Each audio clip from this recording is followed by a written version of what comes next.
Yun na.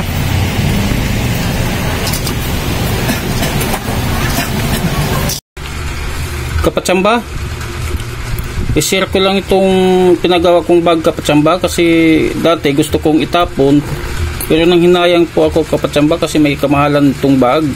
Ang sira kasi ito kapatsamba noon, pag i-close mo may butas dito kapatsamba.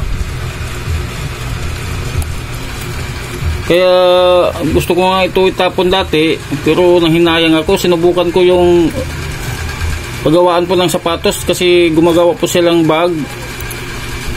Ang palitan lang pala dito kapatsamba, itong zipper na ito kapatsamba.